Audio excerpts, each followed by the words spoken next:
عذیب قسط نمبر 6۔ ماما جی کی یہاں آمد بھی اصل میں احسان مغل کی ایک اور کوشش تھی۔ حاجو میاں ان کے اعلی کار بنے ہوئے تھے اور شمشیرہ بیگم کے کوٹھے کی تمام تفصیلات خاص طور سے نعمان فضلی سے متعلق احسان مغل کو معلوم ہو جاتی تھی۔ اکرام کا معاملہ بھی ان کے کانوں تک پہنچ چکا تھا اور رب نواز کا نام بھی۔ بہرحال اس کے بعد ایک نئے کھیل کا آغاز یعنی ماما جی کا کردار اس کہانی میں داخل ہوا۔ ماما جی کو وہاں تک پہنچا دیا گیا اور انہوں نے سب کچھ اپنی آنکھوں سے دیکھا اور پھر دوسرے کام کا آغاز ہوا۔ اس بار نعمان فضلی کی والدہ بھی ماما جی کے ساتھ آئی تھی۔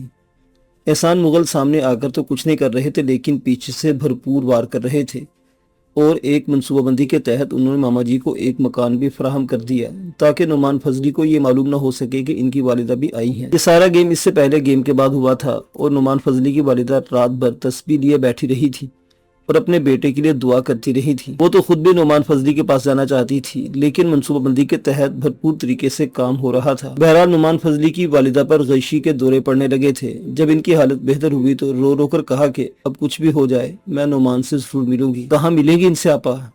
کیا طوائف کے کوٹھے پر؟ ماما جی نے پوچھا۔ جہاں وہ ہوگا میں جاؤں گی، کیا کروں، نصیبی ایسے ہیں۔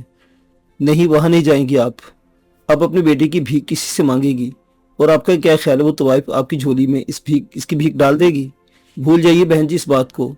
نعمان میاں کیا نہیں دے رہے اسے؟ یہ سونے کی چڑیا وہ آسانی سے کیسے چھوڑ سکتی ہیں؟ پھر تمہیں بتاؤ میں کیا کروں؟ میں زندہ نہیں رہ سکوں گی بھائی، یہ غم مجھے کھائے جا رہا ہے۔ اگر آپ لوگ میری تجویز پر عمل کرے تو کام بن سکتا ہے۔ احسان مغل نے اس معاملے میں مداخلت کی۔ بتاؤ تم بھی میرے بھائیو احسان مغل، کیا تجویز ہے؟ ہیرا منڈی میں ایک شاہ جی رہتے ہیں، کوئی فقیر درویش ہے؟ نہیں، کچھ اور ہے، وہ بڑے مشہور ہیں۔ میرا خیال ہے ان سے تذکرہ کیا جائے، وہ کام کے آدمی ہے۔ اگر ظرف والے آدمی ہیں تو آپ کے معاملے سے ضرور متاثر ہوں گے۔ آج کل ان کی بڑی گڈی چڑھی ہوئی ہے، تو مجھے لے چلو وہاں، اللہ کے واسطے مجھے لے چلو، دل بیٹھا جا رہا ہے میرا۔ ہائے میرا بچہ کس جنجال میں پھنس گیا ہے۔ انتظام کیا گیا اور آخرکار ایک معزز اور عمر رسیدہ خاتون رب نواز شاہ کے دروازے پر پہنچ گئی، جہاں دروازے ہمیشہ کھلا رہا کرتے تھے۔ اس وقت بھی رب نواز اور اکرام آمنے سامنے کھڑے تھے۔ دونوں کے ہاتھوں میں لمبے چاقو دبے ہوئے تھے اور رب نواز ہنس ہنس کر اکرام کو مشق کروا رہا تھا۔ نہیں، غلط، چاقو اس طرح پیٹ سے نکل جائے جیسے صابن سے تار اور پتہ بھی نہ چلے کہ وار کہاں سے کیا اور کب انتڑیاں باہر نکل آئی۔ جب انتڑیاں باہر جھولے تو پتہ چلے کہ چاقو پیٹ کو چھو گیا ہے۔ شاباش، ایسا ہی ہونا چاہیے، بڑا اچھا وار کیا ہے تم نے، اب لو ذرا سنبھلو بچو اس سے۔ رب نواز نے چاقو کے 2-3 ہاتھ دکھائے اور اکرام اچھل اچھل کر پیچھے ہٹتا رہا۔ پھر اس نے موقع پاتے رب نواز کی کلائی پر وار کر دیا۔ اگر چمڑے کا پٹا ہاتھ پر نہ ہوتا تو کلائی چیر گئی تھی، لیکن رب نواز اس غیر متوقع وار پر ناراض ہونے کے بجائے خوشی سے اچھل پڑا۔ اس نے اپنا چاقو زمین پر دے مارا جو زمین میں گڑ گیا اور اس نے آگے بڑھ کر اکرام کو سینے سے لپٹا لیا۔ جی خوش کر دیا اوئے، خدا دی قسمیں جی خوش کر دیا، کیا چرکا لگایا ہے۔ ارے نظر اتارو میرے لال کی۔ اس نے بھی اتنا ہی کہا تھا کہ نگاہ سامنے اٹھ گئی۔ اس نے ایک پردہ نشین بزرگ خاتون ایک مرد کو سوالین انداز میں کھڑے ہوئے دیکھا تو جلدی سے پر احترام انداز میں بولا، آپ لوگ دروازے پر کھڑے مجھے ذلیل کیوں کر رہے ہیں؟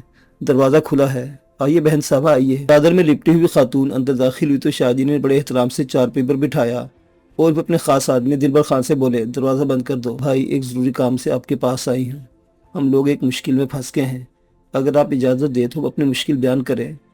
آنسو بھری آواز ابھری۔ رب نواز نے بڑی دلجوئی سے کہا، میری بہن آپ نے مجھے اس قابل سمجھا، میری چھاتی چوڑی ہو گئی، بتائیے کیا بات ہے، بے تکلفی سے بتائیے۔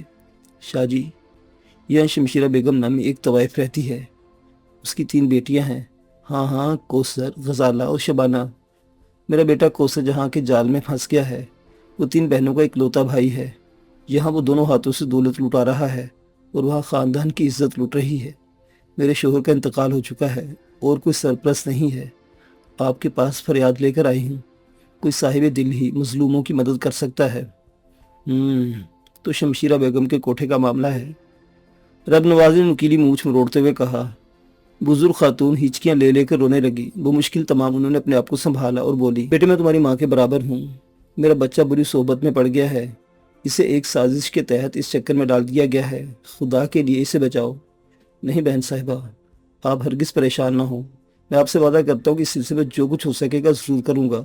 رب نواز نے درد مندی سے کہا، بہن کہہ رہے ہو تو بہن کی عزت بچا لو، تمہیں اللہ کا واسطہ، بس آپ کا اتنا ہی کہہ دینا کافی ہے، آپ اطمینان رکھیے۔ کیا نام بتایا آپ نے اس لڑکے کا؟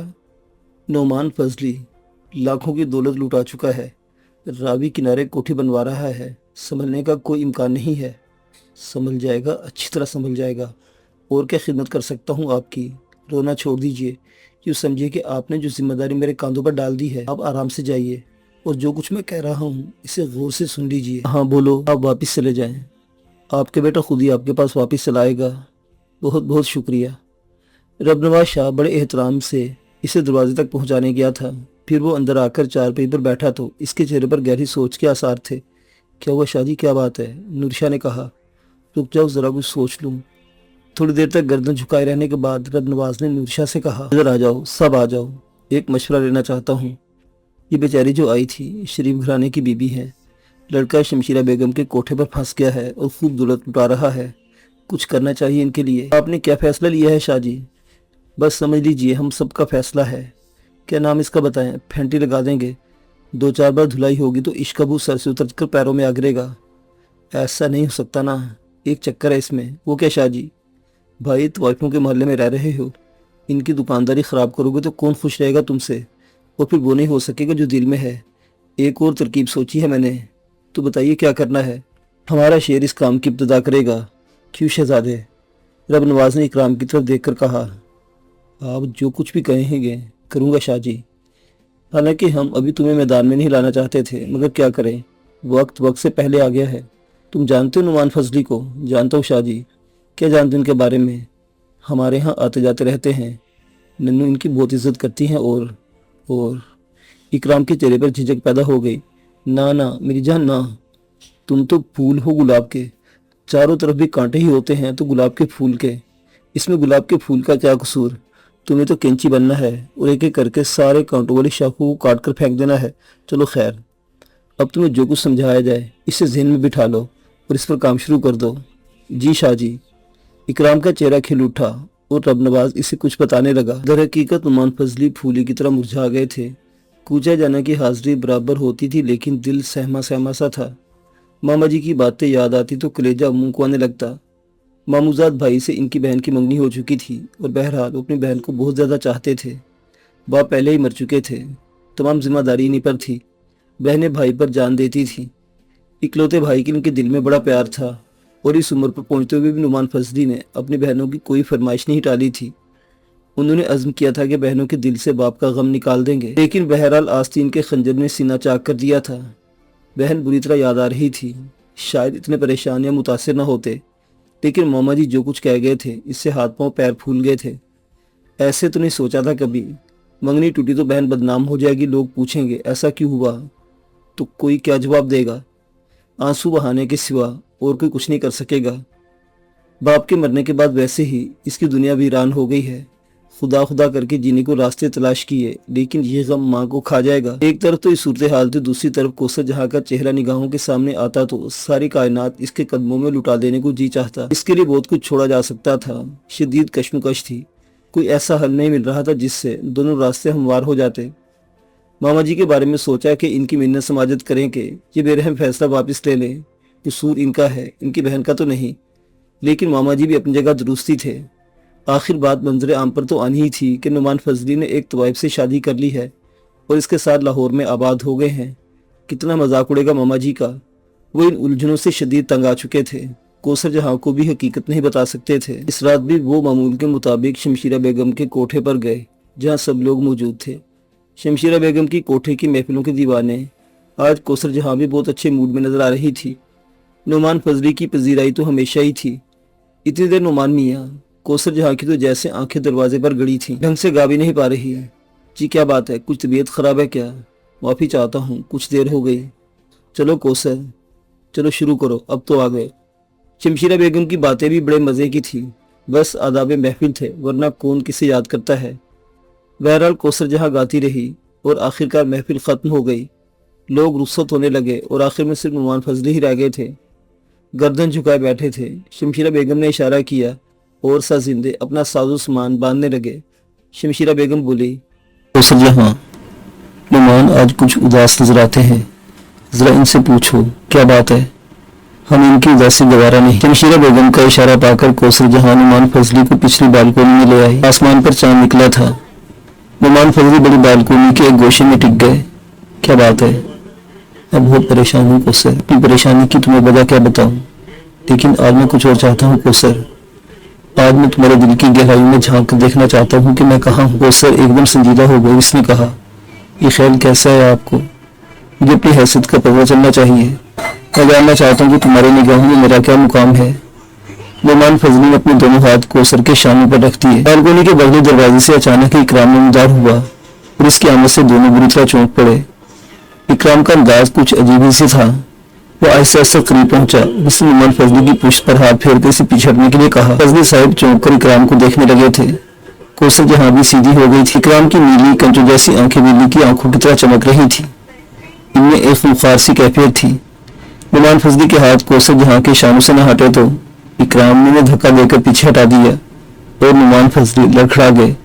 کوثر جہاں نے اکرام کو گھورتے ہوئے کہا، یہ کیا حرکت ہے؟ ادھر نعمان فضلی بھی غصے نگاہوں سے اکرام کو دیکھ رہے تھے۔ باہر چلے فضلی صاحب، اکرام نے بلند آواز میں کہا، جس کا لہجہ بالکل ہی بدلا ہوا تھا۔ اس میں پہلے جیسی معصومیت اور بے بسی نہیں تھی۔ نہ جانے کیوں ایک دم سے فضلی صاحب کا دل دہل گیا۔ اس کے قدم وہاں نہ جمے اور پھر ایسا ایسا بالکونی سے باہر نکل آئے۔ اکرام بھی ان کے پیچھے پیچھے ہال میں آ گیا، جہاں غلام شاہ حاجو اور دوسرے سازندے موجود تھے۔ شمشیرہ بیگم بھی وہاں آ گئی تھی۔ ان کی سمجھ میں یہ نہیں آ رہا تھا کہ یہ کیا ہو رہا ہے۔ ادھر کوثر جہاں بھی پیچھے پیچھے ہال میں داخل ہو گئی۔ نعمان فضلی بڑی بے بسی سے اکرام کو دیکھ رہے تھے۔ جانتے فضلی صاحب یہ کون ہے؟ اکرام نے کوثر جہاں کی طرف اشارہ کیا۔ فضلی صاحب کے منہ سے کوئی آواز نہیں نکل سکی تھی، بس پریشان سی نگاہوں سے اکرام کو دیکھتے رہے۔ اکرام نے کہا، یہ میری ماں ہے فضلی صاحب، ماں ہے یہ میری، اور میں اتنا چھوٹا نہیں ہوں کہ آپ کو اس طرح اپنی ماں کے قریب دیکھ سکوں۔ شمشیرہ بیگم چونک اٹھی۔ یہ بالکل نئی بات تھی، کوٹھوں کی دنیا میں شاید سب سے عجیب اور انوکھی بات۔ شمشیرہ بیگم کی اس وقت جو حالت ہو رہی تھی وہ ناقابل بیان تھی۔ انہیں احساس ہو رہا تھا کہ اکرام ان کے گھر کو برباد کرنے پر تلا ہوا ہے، جس کی وجہ سے خاموشی اختیار کی تھی، آج اسی کے اوپر حملہ آور ہو گیا تھا۔ شمشیرہ بیگم برداشت نہ کر سکی، بلبلا کر آگے بڑھی اور اکرام کے کالر کو پیچھے کھینچتے بولی، کتے کے بلے، بے غیرت کمینے، جانتا ہے کون ہے تو ان سے بدتمیزی کر رہا ہے۔ میاں، یہ لڑکا بہت دن سے پاگل ہو رہا ہے، معاف کر دیں اسے، آج کے بعد اس کا پاگل پن ہمیشہ کے لیے ختم ہو جائے گا۔ میں کہتی ہوں پیچھے ہٹ۔ شمشیرہ بیگم نے اکرام کو زور سے دھکا دیا، لیکن خود ہی لڑکھڑا کر گرتے گرتے بچی۔ اکرام پتھر کے ستون کی مانند اپنی جگہ کھڑا رہا۔ شمشیرہ بیگم کے وہم میں گمان میں بھی نہیں تھا کہ اس کمزور سے بچے کو، جو انہی کے ٹکڑوں پر پروان چڑھا ہے، اس قدر طاقت مل جائے گی، وہ اسے اس کی جگہ سے ہلا بھی نہیں سکیں گی۔ انہوں نے خود کو سنبھالا اور بھی اکرام کی پشت پر 2 ہتھر مارا۔ تیرا ستیہ ناش جائے، نکل جا یہاں سے ہمیشہ کے لیے، اس گھر میں اب تیری صورت نہ دیکھوں، میں کہتی نکل جا۔ شمشیرہ بیگم کے منہ سے جھاگ نکل رہے تھے۔ نکل جاؤں گا، میں نکل جاؤں گا، ذرا بات کر لوں اس شریف زادے سے۔ ہاں تو نعمان فضلی، تم مجھے میری ماں کے بدلے کیا دے سکو گے؟ نعمان فضلی کو کوئی سمجھ نہیں آ رہی تھی کہ اس لڑکی کو کیا جواب دیں۔ کہنا چاہتے تو کہہ سکتے تھے کہ میاں جو قیمت لگا لو، یا تو سب کچھ ہوتا ہے، کب کسی شریف زادی کے شانے پر ہاتھ رکھے۔ یہ شانے اس ہر شخص کے لیے کشادہ ہوتے ہیں جس کی جیبوں میں دولت بھری ہو، لیکن بات کسی ایرے غیرے کی نہیں، کوثر جہاں کی تھی، اور کوثر جہاں کو انہوں نے کبھی ایسی نظر سے نہیں دیکھا تھا۔ اکرام نے پھر کہا، اگر تم نہیں بتا سکتے تو میں تو اپنی ماں کی قیمت بتا سکتا ہوں، کیا سمجھے؟ اگر تمہاری ماں زندہ ہے تو آ جاؤ، اسے لے آؤ اس کوٹھے پر، اسے یہاں چھوڑ دو۔ ماں کے بدلے ماں دی جا سکتی ہے، اس کے سوا ماں کی کوئی قیمت نہیں ہو سکتی۔ جب تمہاری ماں اس کوٹھے پر ناچے گی تو اچانک ہی نعمان فضلی کا پورا وجود غیظ و غضب میں ڈوب گیا۔ ان کے بدن میں لرزشیں پھیل گئی اور وہ تھر تھر کانپ رہے تھے۔ شمشیرہ بیگم نے کہا، غارت ہو جائے تو غارت ہو جائے، اے غلام شاہ، لاش گرا دو اس مردود کی، جان سے مار دو ابھی اسی وقت۔ شمشیرہ بیگم نے گھرا کر کہا تو غلام شاہ دھاڑتا آگے بڑھا، آج میں تیرا حساب ہی صاف کر دوں۔ اچانک اکرام نے پیچھے کر نیفے میں ہاتھ ڈالا اور چاقو کی گراری کی گرر گرر کی آواز کے ساتھ کھل گئی۔ یہ چاقو بچوں کے کھیلنے کا نہیں تھا، اس کا پھل 11 انچ لمبا تھا اور دھار بے داغ۔ اکرام نے بڑے ماہرانہ انداز میں چاقو گھمایا اور بھی سیدھا کر کے بولا، غلام شاہ، پیٹ سے لے کر سینے تک چیر ڈالوں گا، یہ ماں بیٹے کا معاملہ ہے، تو جیسا بے غیرت یہ بات نہیں سمجھ سکے گا۔ یہ کہہ کر اس نے چاقو والا ہاتھ لہرایا تو غلام شاہ گھبرا کر پیچھے ہٹ گیا۔ اسے اندازہ لگانا مشکل نہیں لگا کہ جس انداز میں یہ چاقو لہرایا گیا ہے کوئی اناڑی پر نہیں ہے۔ اسے یہ لگ رہا تھا جیسے یہ وہ ہارا مارا لڑکا اکرام نہیں بلکہ کوئی اور ہی ہے۔ وہ نروس ہو گیا۔ مگر کوثر جہاں ٹکٹکی باندھے اکرام کو دیکھ رہی تھی، شمشیرہ بیگم کا چہرہ آگ کی طرح سرخ ہو رہا تھا۔ اس نے دونوں ہاتھ سینے پر رکھ لیے تھے۔ نعمان فضلی کا روما کانپ رہا تھا۔ وہ بری طرح بدحواس ہو چکے تھے۔ جو الفاظ اکرام نے اپنے منہ سے ادا کیے تھے، ان کے بدلے میں جان دی جا سکتی تھی۔ ان کی غیرت اس قدر مردہ نہیں ہوئی تھی کہ کوئی ان کی ماں کو کوٹھے پر لانے کی بات کرے اور وہ اسے زندہ چھوڑ دے، لیکن کیا کرتے؟ یہ تو جوابی کارروائی تھی، پہل انہوں نے کی تھی، اور ایک ماں کے بیٹے کی غیرت جاگ اٹھی تھی۔ اس کے منہ سے جو کچھ نکلا تھا وہ بالکل فطری تھا۔ اپنی ماں کا پرنور چہرہ نعمان فضلی کی نگاہوں کے سامنے آ گیا۔ وہ مقدس وجود جو ان کی روئے میں کے لیے دعا مانگتا تھا، آج اس مقدس وجود کے کوٹھے کے وجود کے ساتھ داغدار کر دیا گیا تھا، اور یہ سب کچھ ان کی اپنی وجہ سے ہوا تھا۔ یہ الفاظ اپنی ماں کے لیے کہلوانے والے وہ خود تھے۔ اگر وہ کوٹھے پر نہ آتے تو ان کی ماں کا مقدس نام اس طرح داغدار نہ ہوتا۔ ذہن کی چرخیاں اس برق رفتاری کے ساتھ چل رہی تھی کہ پورا وجود گھوم رہا تھا اور انہیں اپنا گھر یاد آ رہا تھا، بہنیں جنہیں انہوں نے بے سہارا چھوڑ دیا تھا۔ وہ اذیتناک طور پر یہ محسوس کر رہے تھے کہ میں بے ضمیر ہوں اور یہ لڑکا مجھ سے کروڑ درجے بہتر ہے۔ جب میں نے اس کی ماں کے بارے میں نہیں سوچا، جب میں نے اس کے رشتے کا احترام نہیں کیا، تو وہ میرے رشتے کا کیوں احترام کرے؟ چند لمحوں میں احساس کی اتنی مسافت طے کر لی تھی فضلی صاحب نے کہ ناقابل بیان یہ بات ان کے لیے شرمندگی کا باعث بنی ہوئی تھی کہ اپنی ماں کے نام کے بے حرمتی کے وہ خود ذمہ دار ہیں۔ پھر اس کے بعد ان کے قدم اڑے اور وہ تیزی سے دروازے کی جانب بڑھ گئے، پھر پاگلوں کی طرح سیڑھیاں اتر کر سڑک پر چلنے لگے۔ شمشیرہ بیگم کو ایسا احساس ہوا جیسے وہ سنہرے سکوں کے ڈھیر سے پھسل کر نیچے آ گری ہوں۔ یہ سکے ایک ایک کر کے فضا میں تحلیل ہوتے جا رہے تھے۔ غلام شاہ خاموش کھڑا تھا اور اس کے سارے ساتھی جیسے پتھر کے ہو گئے تھے۔ کوثر جہاں بھی سن کھڑی رہ گئی تھی، غزالہ اور شبانہ بھی آ گئی۔ انہوں نے یہ حیرت انگیز منظر اس طرح دیکھا جیسے کوئی خواب دیکھ رہی ہوں۔ پھر سب سے پہلے شمشیرہ بیگم ہوش میں آئی۔ انہوں نے 72 سینے پر مارا اور زمین پہ بیٹھ کر رونے لگی۔ وہ بیان کر رہی تھی، سارے مرد ہی جو ہیں اس گھر کے، ارے ٹانگ برابر لڑکے کو قابو نہیں کیا جا سکا۔ تجھے موت آئے اکرام، تجھے تعین لے جائے، کیڑے پڑے تیری لاش میں۔ اس سے پہلے کبھی خیال نہیں آیا کہ اس کوٹھے پر تیری ماں ناچ گا رہی ہے۔ اس سے پہلے تیری غیرت کبھی نہیں جاگی۔ ہائے لٹوا دیا، ہائے برباد کر دیا، ارے نکل جا یہاں سے، نکل جا۔ اکرام نے چاقو بند کر کے جیب میں رکھا، پھر آہستہ آہستہ دروازے کی طرف بڑھ گیا۔ کوثر جہاں کو نہ جانے کیا ہوا، ابھی تو گمسم کھڑی ہوئی تھی، اچانک آگے بڑھ کر اپنے کمرے میں داخل ہو گئی۔ اس نے ستار اٹھایا اور کمرے میں پہنچ گئی۔ شمشیرہ بیگم بدستور واویلا کر رہی تھی۔ انہوں نے نفرت سے غلام شاہ کو گھورتے ہوئے کہا، اے غلاموں، اے حاجو، تم پر خدا کی مار، لمبا چوڑا ہاتھی جیسا ڈیل لیے پھرتے ہو، اور 2 ہاتھ کے لڑکے کے ہاتھ میں چھری دے کر سانپ سو گیا۔ 2 ہاتھ کا لڑکا؟ غلام شاہ زہریلی ہنسی ہنسا پھر بولا، غلط فہمی میں ہو شمشیرہ بیگم، تو وقت سے بہت پہلے بڑا ہو گیا ہے۔ تم کیا جانو ان باتوں کو، ہم نے دنیا دیکھی ہے۔ سنبھالو کوٹھے کی عزت کو، ورنہ سب کچھ گیا۔ کیوں گیا؟ میں پوچھتی ہوں کیوں گیا؟ یہ نہیں سوچا شمشیرہ بیگم، یہ چاقو اس کے ہاتھ میں آیا کیسے؟ پہلے بھی اس نے ایک بار چاقو گھمایا تھا، مگر وہ چھوٹا چاقو تھا۔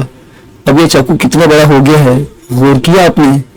ارے میں غور کرتی رہوں، تم سب حرام کی کھاتے رہو، تم نے کیوں غور نہیں کیا؟ کیا ہے شمشیرہ بیگم، اچھی طرح کیا ہے۔ تمہارے کوٹھے پر طبلہ بجانے والے معمولی سے کرندے ہیں، ہم کیا کریں؟ اگر تم کچھ کر سکتے تو رب نواز کے خلاف کرو۔ اس محلے میں بلا وجہ نہیں آیا، یقیناً اس کے دل میں کوئی منصوبہ چھپا ہوا ہے، اور اسی منصوبے کے تحت اس نے اکرام کے کندھے پر ہاتھ رکھا ہے۔ یہ چاقو اکیلا نہیں تھا شمشیرہ بیگم، اس کے ساتھ بہت سے چاقو اور بھی ہیں، اور نہ جانے کون کون سے ہتھیار ہوں۔ اب آپ خود سوچ لیں، اتنے بے وقت نہیں ہیں ہم کہ تھوڑے سے پیسوں پر اپنی جان گنوا دیں۔ کوئی بھی اپنی جان دینا پسند نہیں کرے گا۔ بات صرف اکرام کے چاقو کی ہوتی تو نمٹ لیتے، اس لیے، لیکن وہ دوسرے چاقو بھی اس کے آس پاس موجود ہے۔ غلام شاہ کی باتیں سن کر شمشیرہ بیگم کی چہرے کی کیفیت عجیب سی ہو گئی۔ چند لمحے خاموش رہنے کے بعد وہ بولی، کہتے تو تم ٹھیک ہو غلام شاہ، یہ حرام کا پلہ اسی رب نواز کے بل پر اکڑ رہا ہے۔ اگر میں پوچھتی ہوں کہ کیا محلے والوں کو سانپ سونگ گیا، ان سب کو فالج مار گیا، کیوں نہیں سب مل کر ان لوگوں کو محلے سے نکال دیتے؟ آج ایک آدمی کے کوٹھے سے منہ موڑ کر گیا ہے، کل دوسرے کوٹھوں کے ساتھ بھی یہ سب کچھ ہو سکتا ہے۔ تم سب کو بتا دیتی ہوں میں، ایک تحریک چلاؤ ان کے خلاف، تھانے میں رپورٹ درج کراؤ اور کہو ہمیں اپنی زندگی کو خطرہ ہے، ہماری مدد کی جائے۔ سوچ لیں شمشیرہ بیگم، پولیس کو اطلاع دینے کا مطلب جانتی ہیں آپ؟ غلام شاہ نے کہا، ارے کچھ کرو، چاہو پولیس نہ صحیح، آخر وہ مردود کہاں مر گیا جس کا نام گوگیا ہے؟ پہلے بھی میں نے تم سے کہا تھا، کیوں اطلاع نہیں دیتے تم اسے؟ وہ بھی تو کوئی ہے، وہ کیا نام ہے اس کا، کال کا، کیا نہیں لے جاتے یہ لوگ ہم سے؟ وہ ہم سب کو لوکا لگ گیا، کہہ دو ان لوگوں سے جا کر کے آئندہ انہوں نے محلے والوں سے کچھ مانگا تو ایک پیسہ بھی نہیں ملے گا انہیں، ہماری کوئی حفاظت نہ ہو اور ہم پابندی سے اپنے گاڑے خون پسینے کی کمائی سے انہیں رقمیں دیتے رہیں۔ تم کل ہی ان دونوں کے پاس جاؤ۔ دفتر ان کے کانوں میں ستار کی آواز آئی اور وہ چونک کر ادھر دیکھنے لگے۔ شمشیرہ بیگم کا منہ حیرت سے کھلا پھر بند ہو گیا اور اس کی آنکھوں میں غصے کی چمک نظر آنے لگی۔ ہاں ہاں ٹھیک ہی تو ہے، چین کی بانسری بج رہی ہے، ستار بجا رہی ہے بنو، ٹھیک ہے تو ہے، بیٹا جوان ہو گیا ہے، چاقو نکالنے لگا ہے ماں کے یاروں پر، ٹھیک ہے کوثر جہاں ٹھیک ہے، جان بوجھ کے اپنا سر بلا لے رہی ہے، ہائے ہائے کوئی بھی نہیں ہمارا۔ شمشیرہ بیگم بگتی جھپتی رہی، جاؤ اکیلا چھوڑ دو مجھ دکھوں کی ماری کو، جاؤ تم سب جا کر مرو۔ شمشیرہ بیگم ایک بار پھر پھوٹ پھوٹ کر رونے لگی تھی۔ ان کے لیے صدمہ قیامت سے کم نہیں تھا کہ نعمان فضلی وقت سے پہلے ہی چلے گئے، کہہ کر منصوبے بنائے تھے دل میں، لیکن سب کے سب غارت ہو گئے۔ ہائے اس اکرام نے سب کچھ برباد کر کے رکھ دیا۔